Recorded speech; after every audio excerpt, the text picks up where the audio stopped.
está vivendo um período de muita expectativa, né? A eclosão da guerra na Ucrânia, da invasão da Ucrânia pela Rússia, eh, deixou o mundo, de certa maneira, desarranjado. A gente não está conseguindo encontrar respostas para o que está acontecendo. A gente tem aqui hoje a professora Laura Donatelli e o professor Milton Lauerta. O professor Milton Lauerta é da Unesp de Araraquara e a professora Laura Donatelli é da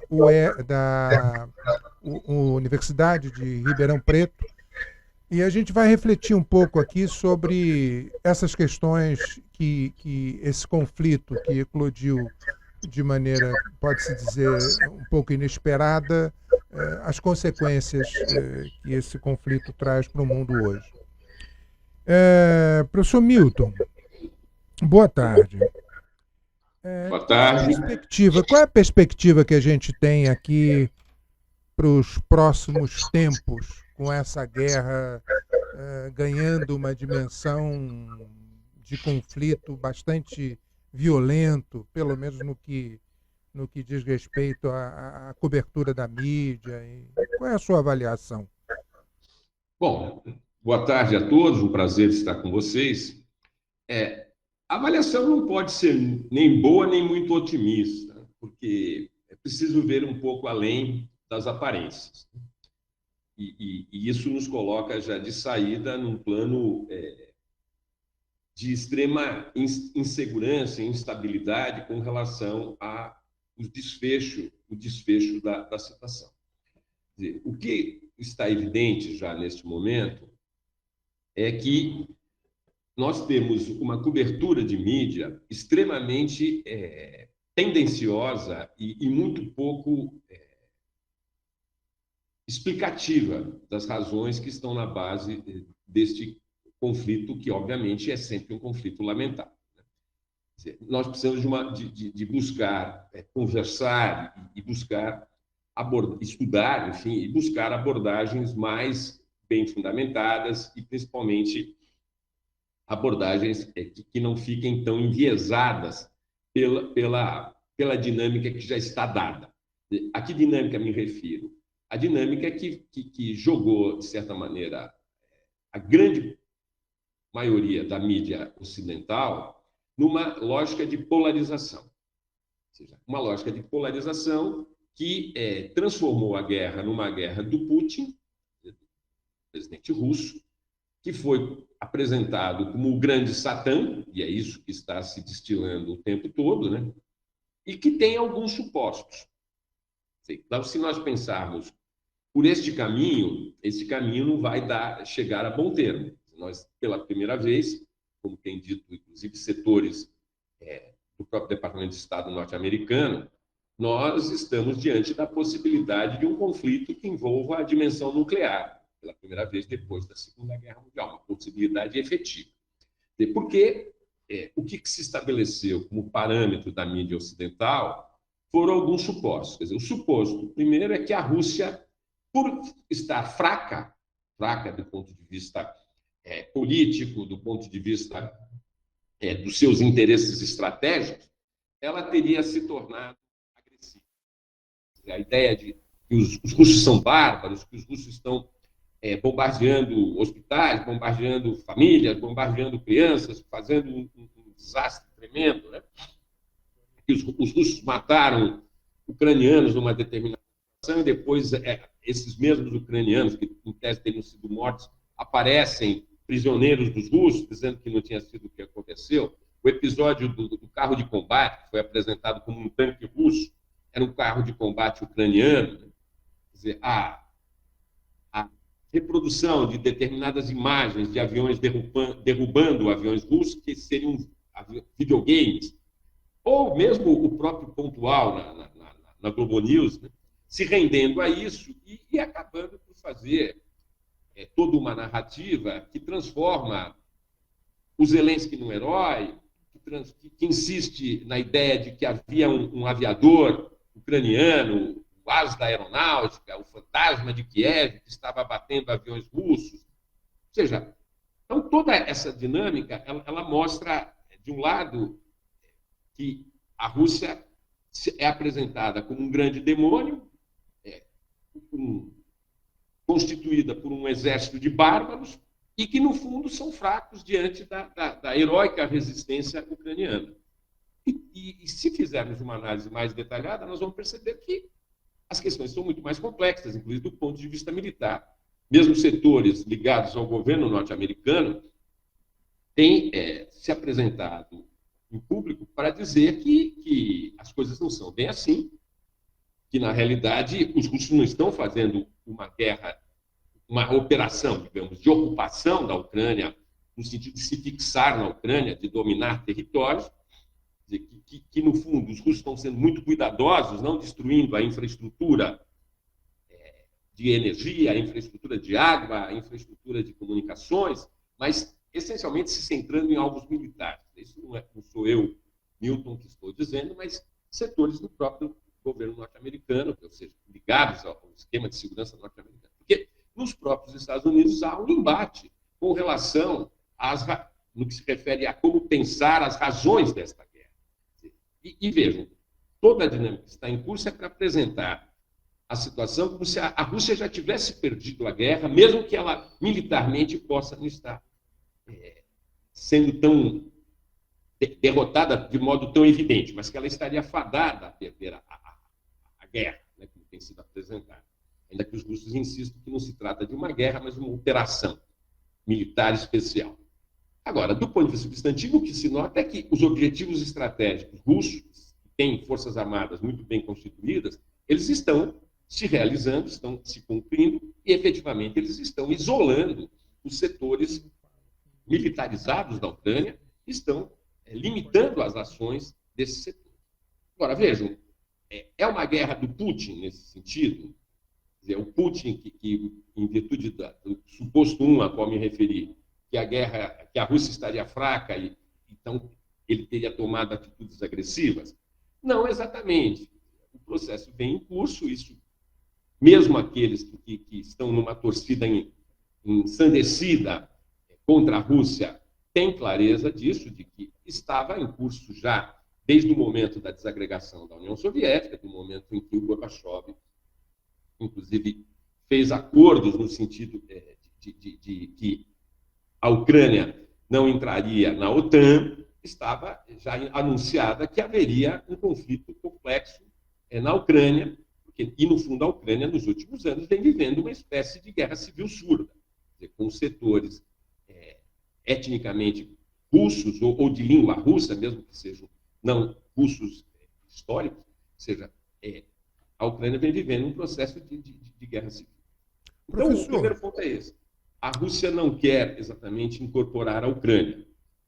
E a própria ideia de que se trata de uma Rússia fraca e, por isso, agressiva, ela talvez seja uma ideia equivocada para nós começarmos a conversar. O professor Milton. Só para concluir, só um tá ponto. Na realidade, o que se poderia dizer, dependendo do ponto de vista que se adota, é que, mais do que uma guerra de agressão, nós estamos diante de uma operação defensiva da Rússia. Eu qualificaria na medida que nós fôssemos dialogando. A gente vai conversar mais sobre isso, mas eu queria aproveitar e perguntar à professora Laura Donadelli, no aspecto econômico, quer dizer, o que esse conflito, que, como o senhor relata, está sujeito a tantas interpretações e controvérsias, no plano econômico, quais são as consequências disso? Quer dizer, onde é que essa ameaça, por exemplo, que nós ouvimos o nosso presidente falar, que a gente não vai ter fertilizantes para a próxima safra agrícola, etc. e tal. Enfim, no plano econômico, professora, aonde isso vai dar? Eu começo? Sim. Bom, boa tarde, professores. Obrigado pelo convite. Professor Milton, uma honra estar aqui com o senhor, dividindo esse programa. Eu acho que eu concordo totalmente com o professor Milton quando ele fala que é uma situação sem precedentes, né, um conflito, mesmo que de defesa da Ucrânia, né, do território ucraniano, é uma situação sem precedentes. Inclusive, o professor comentou sobre a questão da possibilidade de eclosão, né, de uma crise nuclear. Eu também gostaria de aproveitar o gancho para dizer que é também uma situação com relação aos refugiados, que desde a Segunda Guerra Mundial também sem precedentes, né? Então, não apenas com relação à questão nuclear, que o professor bem ressaltou, mas também com relação à crise dos refugiados. Acabei de ver aqui, enquanto a gente estava conversando, que hoje a gente chega à marca dos 2,5 milhões de refugiados, mais os migrantes internos, né, os deslocados internos, que trazem também um impacto econômico muito importante.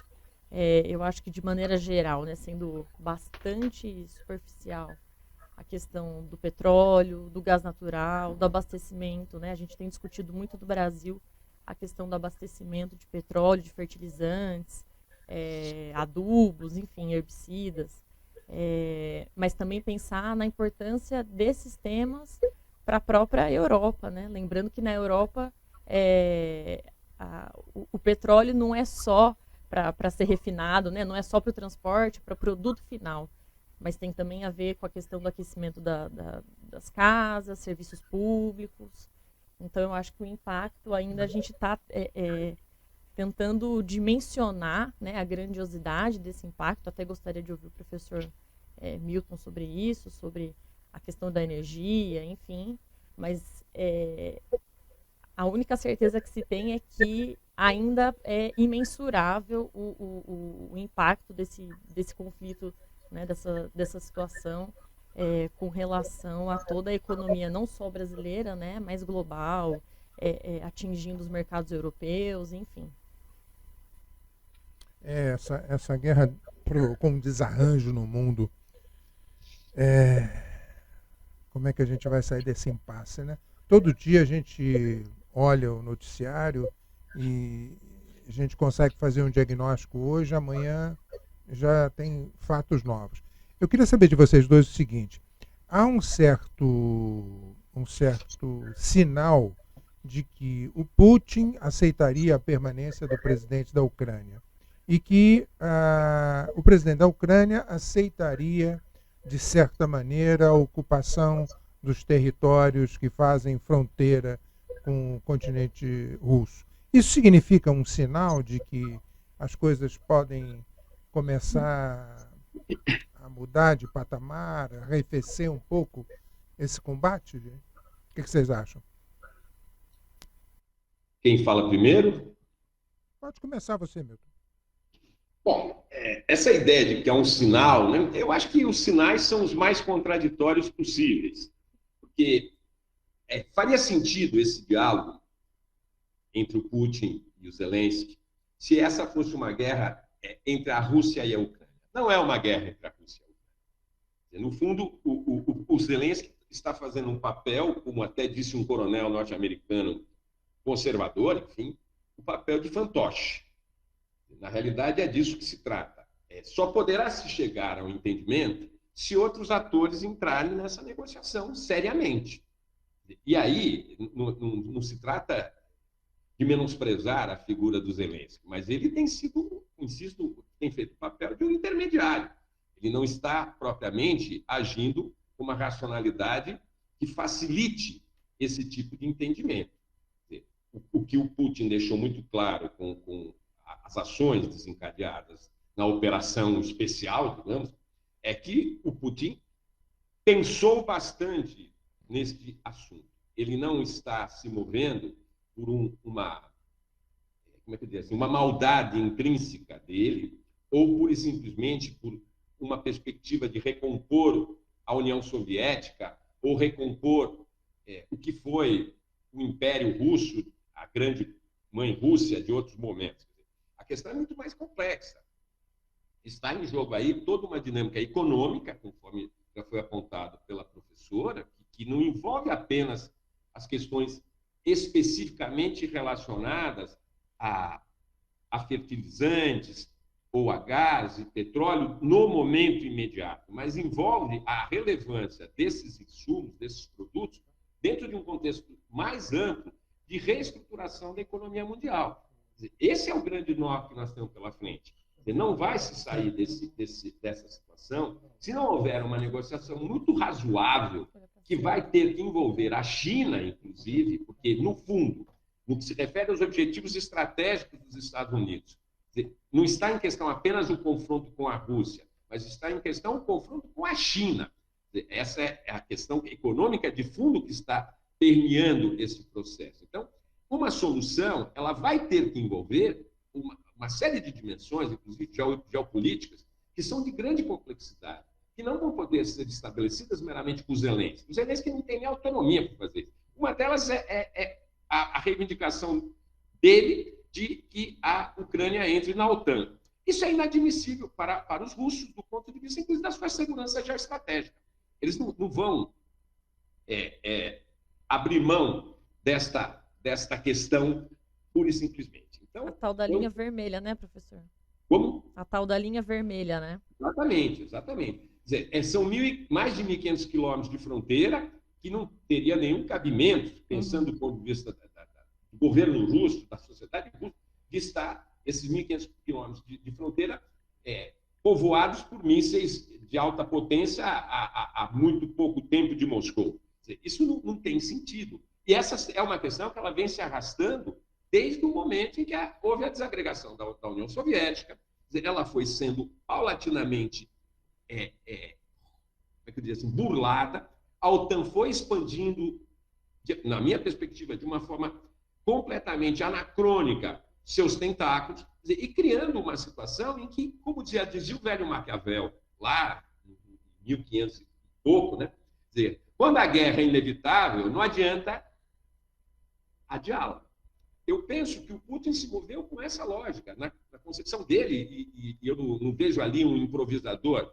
Ali está um quadro estratégico, a despeito de não ter nenhuma simpatia pessoal por ele, não se trata de uma defesa tola, ideológica, de que o Putin representa o socialismo, na Ucrânia tem nazistas. Não, acho que o ponto vai muito além disso. Agora, do ponto de vista geoestratégico, o Putin é um quadro formado na tradição da KGB, na tradição de uma sociedade que tem uma história de invasões, inclusive, do seu território, e que sabe muito bem o que está em jogo. Quer dizer, não se trata de uma questão menor. Então, eu vejo aí muita dificuldade de uma negociação, se ela não, nesta negociação não estiverem presentes também outros atores. Peguemos só um exemplo que envolve a questão falada agora há pouco pela professora, o que se refere ao gasoduto com a Alemanha e que está agora bloqueado. Esse havia sido um dos objetivos apresentados pelo Biden na sua campanha presidencial, que seria exatamente o objetivo de interromper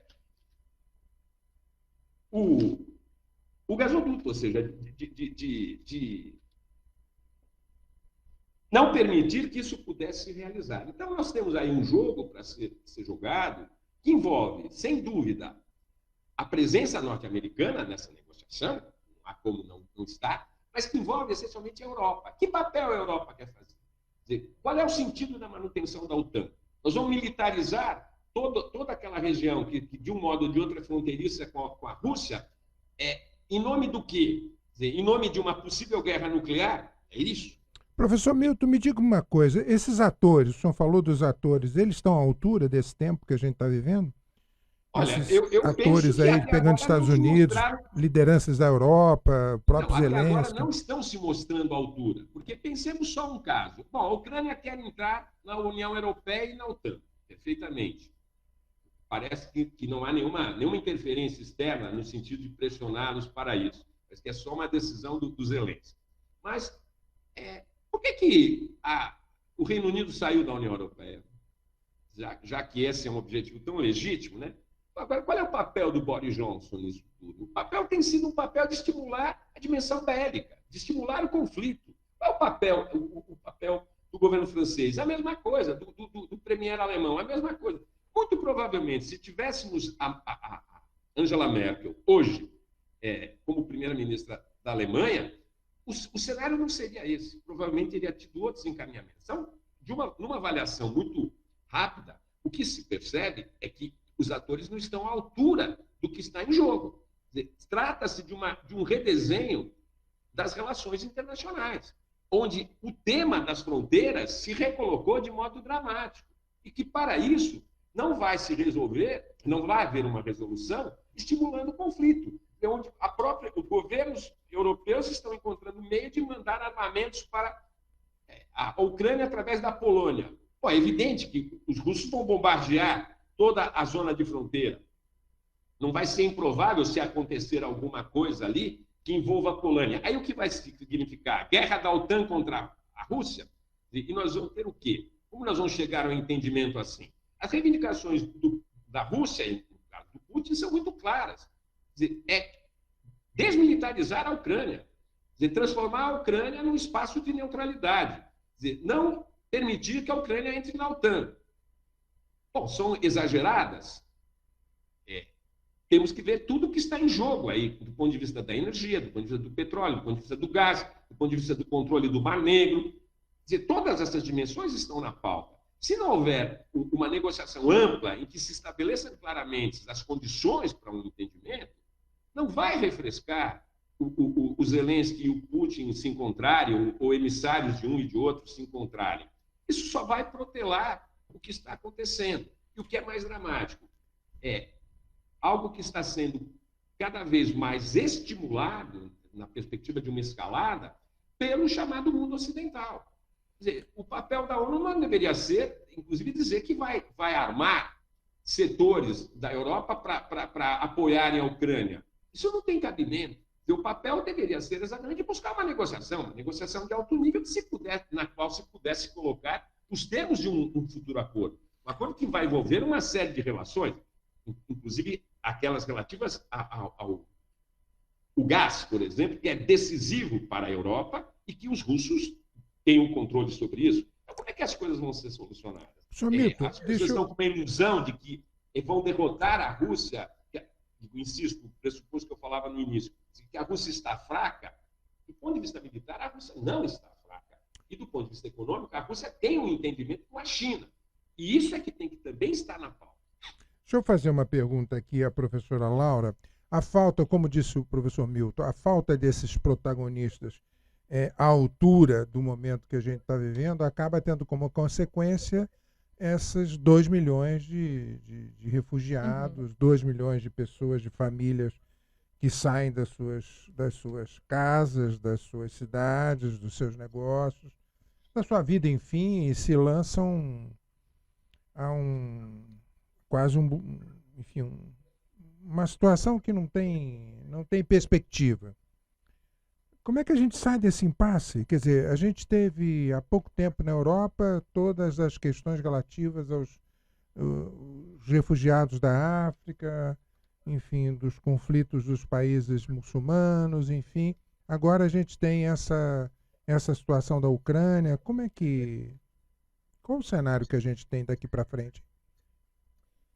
Eu acho que, também pegando o gancho com o que o professor Milton disse sobre os papéis, né, que foi a sua segunda pergunta para ele, e até na resposta ele falou que o Zelensky seria um fantoche, né, para a gente até fazer uma correlação com o histórico do presidente ucraniano, né, comediante, ator, e que a gente teria então esses atores que não estariam à altura de seu tempo. Eu concordo com a avaliação do professor Milton de que temos agora uma crise, né, do multilateralismo, das relações internacionais, no sentido da busca, né, pelas saídas via cooperação, via acordos internacionais, mesmo acordos de comércio, acordos via ONU, enfim, eu acho que a crise que se estabelece hoje na questão russa e que nós temos, acho que a má sorte, né, de ter essas figuras, de ter esses atores ocupando esses lugares de destaque hoje, é realmente de ser uma crise do multilateralismo e vindos de um cenário, que é importante a gente mencionar aqui também, de intenso nacionalismo, né, ascensão de movimentos de extrema-direita, e não digo apenas no sentido de endemonizar ou não, né, essas figuras, mas no sentido realmente de que existe uma onda conservadora muito grande, o que também acaba impactando, né, a recepção desses refugiados, enfim, o acolhimento desses refugiados. Por sorte, inclusive, a maioria deles são enfim, características bem aceitas ao mundo ocidental, né? São isso todos, em sua maioria são brancos, enfim. Então, eu acho que a crise que se dá é realmente essa, né? Do multilateralismo com atores que são não muito bem intencionados, e a resolução está aí para a gente acompanhar nos próximos dias, né? Eu não gosto muito de fazer prospecções, né? Também não tenho uma visão muito otimista. Eu acho que, concordando com o professor Milton, existe uma indisposição muito grande de se resolver esse embate, né? Por diversas partes. E aí indisposição e incompetência dessas lideranças. Desinteresse e esses organismos multilaterais, né, esses órgãos, enfim, essas instituições internacionais se mostrando também de mãos atadas ou também desinteressadas, também, né, retirando o corpo. Depois que ocorre a invasão da Ucrânia, de fato, né, a OTAN fica totalmente no campo do discurso, da narrativa, né? Então, isso também é muito importante a gente conversar aqui, né? Então, após esse apogeu, né, na crença da economia, né, no pós-Guerra Fria, a queda do Muro de Berlim, né, com a questão da interdependência complexa, mas quais os rumos hoje, né? Então, aquilo que se vendeu, aquilo que foi acreditado, passa por um momento de muito arrefecimento, eu diria, né? Não sei se o professor Milton concorda, se o professor também concorda, mas a minha visão... É uma coisa surpreendente que não é mais a questão do capitalismo versus comunismo, né? A regra é o capitalismo, quer dizer, esse conflito se dá no campo do capital. Professor Milton, tem alguma coisa a acrescentar? Não, eu acho que eu tendo a concordar, sem dúvida, né? E acho que isso nos traz para um ponto que pode ser interessante. Quer dizer, a quem interessa a guerra e o seu prolongamento? Uhum.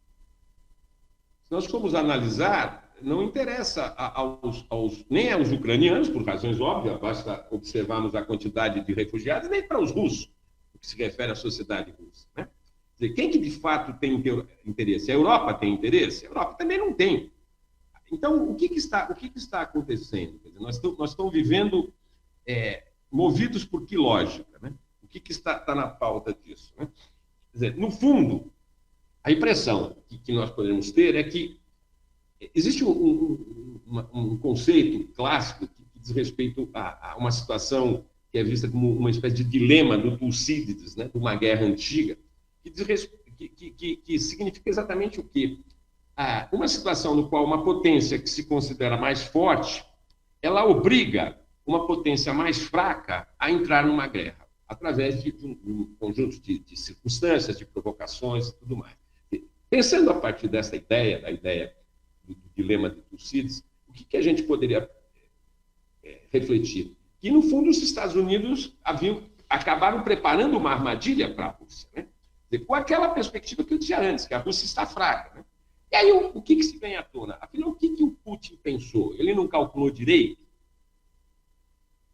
Ao entrar e ser surpreendido por esta, entre aspas, resistência ucraniana de um lado e, por outro, todo o embate da mídia ocidental contra a Rússia, inclusive estimulando manifestações absurdas de russofobia, como a proibição de um seminário sobre Dostoiévski numa cidade italiana, a proibição aqui no Brasil do estrogonofe num restaurante do centro de São Paulo. Ou seja, ele não calculou direito.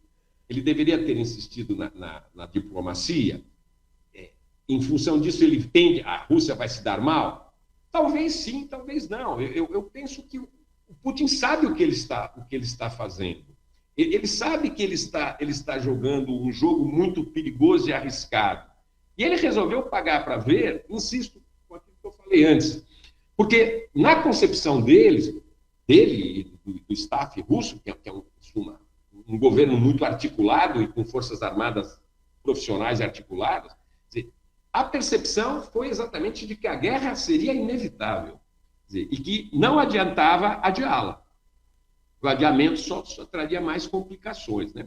E quando nós observamos o conflito que vem se operando na Ucrânia já há tempos, não somente agora com a operação russa, quer dizer, nós podemos ter em mente que isto vinha sendo plantado, quer dizer, essa situação para se criar realmente um conflito irreversível, né? Basta a gente pensar que cerca de 52% dos ucranianos falam russo. Então, nós não temos uma situação, do ponto de vista étnico e linguístico, que é tão simples assim, no sentido de dizer, não, a Ucrânia tem o direito de viver com autonomia, fazer o que ela quiser, como toda a mídia ocidental tem alimentado, entrar onde ela quiser. No fundo, nós estamos diante de uma situação histórica complexa, que remete a uma história complexa na relação entre Bielorrússia, Rússia e Ucrânia, que tem uma forte relação com a Constituição da União Soviética, com o reconhecimento da Ucrânia como uma república socialista lá pelo Lenin, que inclusive tem sido criticado muitas vezes pelo próprio Putin, e o que isso acabou gerando no momento de desagregação da União Soviética e dos acordos que foram feitos ali. No fundo, para se encontrar uma saída para a situação, seria preciso retomar aquele momento no qual houve um entendimento do Gorbachev e do próprio Bush de que seria importante manter a Ucrânia fora da OTAN. Quer dizer, é a partir daí que se pode encontrar uma saída, é a partir daí que se pode encontrar efetivamente uma solução. Porque, do ponto de vista norte-americano, não há nenhuma motivação para interromper essa guerra. Eles estão fora da Europa, portanto, quaisquer consequências não os atingirão diretamente, e eles estão movidos por interesses muito poderosos, seja no que se refere à questão econômica, comercial, que se relaciona com esses insumos estratégicos, gás, petróleo, no limite água também, acesso ao mar, e a relação, o que se refere também, nesse aspecto, à relação da Rússia com a China, mas seja também o que se refere aos interesses da indústria bélica norte-americana, que saiu do Afeganistão completamente moída, os Estados Unidos saíram do Afeganistão derrotados, e que precisavam encontrar uma nova guerra. Quer dizer, quem que vai abastecer de armamento a Ucrânia? Quem que vai armar a Alemanha? Quem que vai... Ou seja, nesse aspecto, os interesses norte-americanos são muito claros. A questão que se coloca, que papel vai fazer a Europa nesse jogo?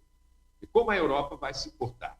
Quer dizer, em relação a essa necessidade de se buscar um entendimento que transforme a Ucrânia numa zona neutra e que se negocie limites fronteiriços em novas bases, mas que sejam objeto de um consenso entre esses atores. Quer dizer, sem esse entendimento, eu vejo como muita dificuldade para se sair desta crise. Quer dizer, a tendência vai ser que esse processo acabe se prolongando, porque o que está em discussão hoje é um conceito que é o conceito de zona de influência, que, por mais que nós possamos ser críticos, é um conceito que tem relevância material e realisticamente não podemos abdicar de reconhecê-lo, independentemente do que eu acho sobre isso, e o conceito de direito internacional. Então, simplesmente afirmar o direito internacional, do ponto de vista do direito internacional, o direito da Ucrânia, se ligar com quem ela quiser, é abdicar do reconhecimento da história, abdicar do reconhecimento de relações que são muito complexas e que envolvem exatamente a discussão da zona de influência. Eu penso que é aí que está a questão. Alguns autores, inclusive, que eu tenho lido, fora das análises mais mainstream, têm insistido quanto ao fato de que os atores estratégicos norte-americanos e os próprios elaboradores de política externa norte-americana ao longo das últimas décadas, né, eles estão muito divididos no que se refere a como lidar não somente com a guerra agora que está em curso, com o conflito que está em curso, mas como lidar com a reivindicação da OTAN, da Ucrânia entrar na OTAN. Se nós pegássemos, por exemplo, o Kissinger, ele sempre foi muito crítico disso, porque ele dizia exatamente que isso que está acontecendo iria acontecer. Professor Milton, então, o senhor está falando de duas lideranças fortes, Kissinger já falou da Merkel. Eu queria saber o seguinte, de vocês dois, inclusive, da professora Laura Donatelli também, não tem nenhuma liderança europeia que tenha potencial para assumir um relativo protagonismo, porque o fato é que a gente tem que é o Biden, de alguma forma, sendo o interlocutor do Putin. E ele já se mostrou pouco, enfim, com poucos atributos para assumir essa liderança global, embora pretenda. Não tem nenhuma liderança europeia que possa, enfim, de alguma forma, assumir um papel mais forte nesse processo para buscar um entendimento que nos tire dessa cilada que, como você diz, o Putin acabou tendo que cair porque tinha que tomar uma atitude. Quer dizer, não tem nenhuma liderança europeia que possa, a não ser que a gente chame a Merkel de volta. Acho que a saída seria realmente se fosse a Merkel, né? Como o professor já havia adiantado. Eu acho que... Eu não sei quem seria essa liderança europeia, certamente... A gente ainda está brigando com os microfones aqui. Certamente não serão os representantes de França, Alemanha, né? Esses interlocutores, o Boris Johnson também, enfim, não vejo como muito uma saída plausível. Mas eu vou aproveitar a sua pergunta, professor, para voltar à pergunta do professor Milton com uma nova provocação. Certamente não será uma resposta brasileira, né? Um mediador brasileiro, se não europeia, mas certamente também não será brasileiro, né? Enquanto o professor Milton estava falando. A propósito disso, aparece até o presidente da Turquia como, de repente, o mediador. Olha só. Enquanto o professor Milton estava falando, eu estava me lembrando de algumas notícias recentes também de que os Estados Unidos haviam antecipado, né, que se realmente essa questão que se realmente a Ucrânia negociasse, né, levasse adiante a entrada na OTAN, que ela realmente seria invadida, né? Então isso já havia sido antecipado. Mas diferente, aqui no Brasil, já havia sido antecipado pelos Estados Unidos, perdão, mas diferentemente aqui no Brasil, uma semana antes da invasão russa, nós tivemos uma viagem presidencial, né? Então, eu não sei se o mediador será europeu, mas certamente brasileiro não vai ser. E nem o Erdogan. Professor Milton. Não, nem o Erdogan, nem. Imagina. E aí eu concordo plenamente com a professora, com a Laura. Não, e nem muito menos o Brasil. Isso é, como dizem na rua, é briga de cachorro grande.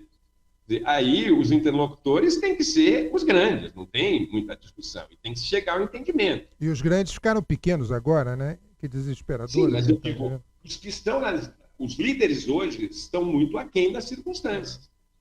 Inclusive, reiterando o que é o interesse norte-americano, que é o interesse de prolongar esse conflito. O que eu acho um suicídio do ponto de vista, principalmente de alemães e franceses, que teriam que pensar isso num horizonte mais alargado, até para reafirmar a União Europeia, porque senão, em nome da defesa da OTAN, eles poderão estar comprometendo a própria Europa. Eu penso que essa não é uma saída inteligente.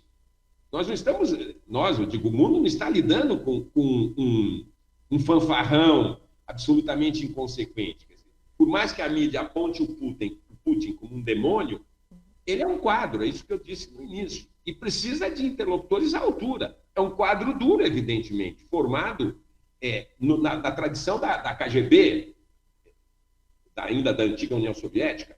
Então, não se pode tratar uma liderança com esse perfil, quer dizer, uma liderança de um país que tem ogivas nucleares para dar e vender, ou para jogar onde quiser, quer dizer, de uma forma banal. Quer dizer, ameaçar o urso, historicamente, no caso do urso, a Rússia, não é uma estratégia muito inteligente. Seria importante que esses líderes começassem a se colocar de acordo no sentido de buscar uma solução. E eu volto ao que eu havia dito antes, porque dentro dos próprios setores norte-americanos que pensam as relações internacionais, há duas vertentes muito bem definidas, quer dizer, no sentido de que uma vai afirmar que tem que enfrentar a Rússia, tem que, inclusive, guerrear com a Rússia, já vem falando isso desde os anos 2000, quer dizer, como uma forma de, inclusive, atingir futuramente a própria China. E outra que sempre disse, não, a melhor forma de lidar com a ordem internacional agora é não tensionar com a Rússia no sentido de querer expandir as fronteiras da OTAN como foram expandidas e procurar um novo modo de relacionamento.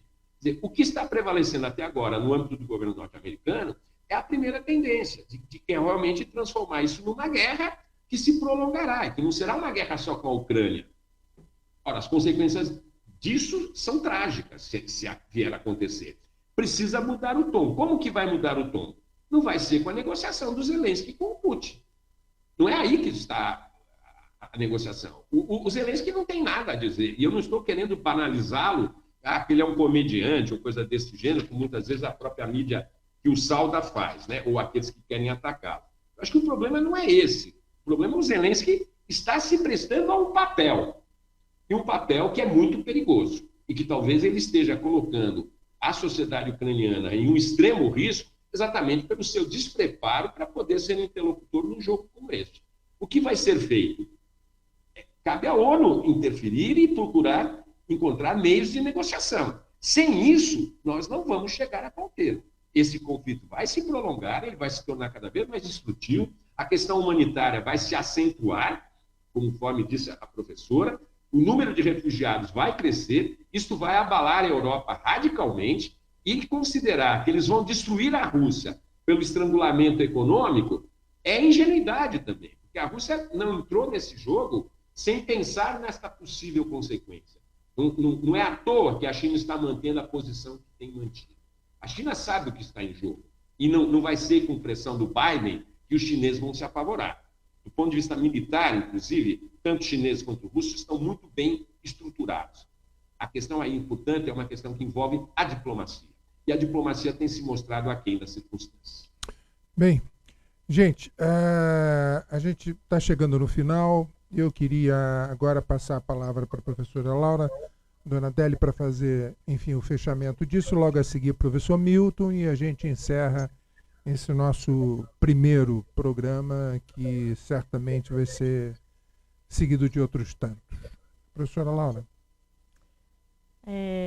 Aproveitando essa última fala do professor Milton, só queria ressaltar também que, apesar de aparentemente esses atores não estarem sabendo muito bem, né, quais os rumos, serem personagens, atores, né, do seu tempo, despreparados, né, para essas dinâmicas da atualidade, mas as consequências já estão aí, né?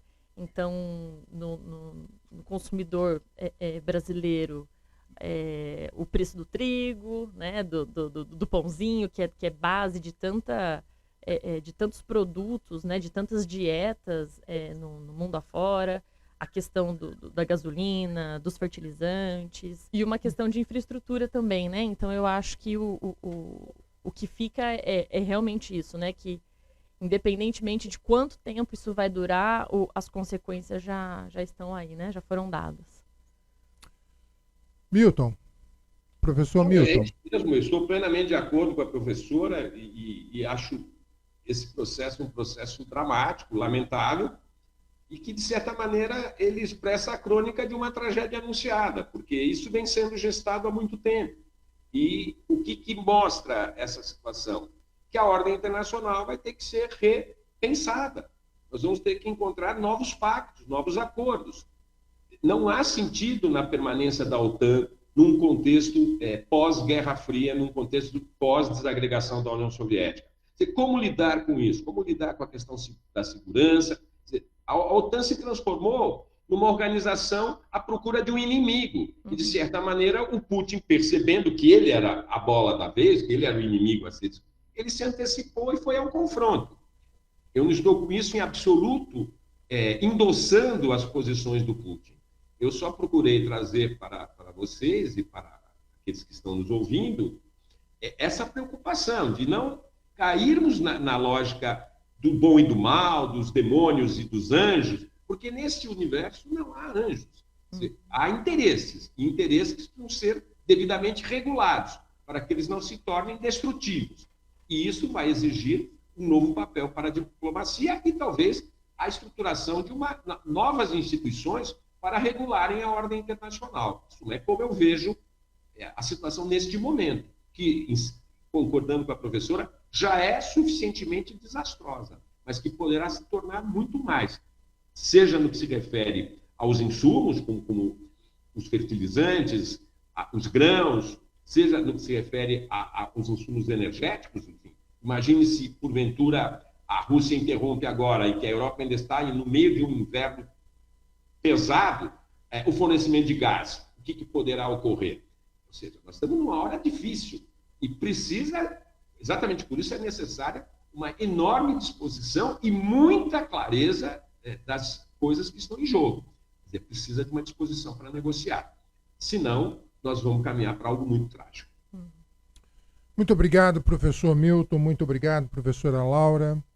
E na próxima quarta-feira, por volta de 4 horas, das 16 horas, teremos um novo programa ainda sobre esse tema, reflexões sobre esse conflito na Ucrânia, essa guerra na Ucrânia. Muito obrigado a todos, grande abraço e até lá. Prazer, muito obrigado.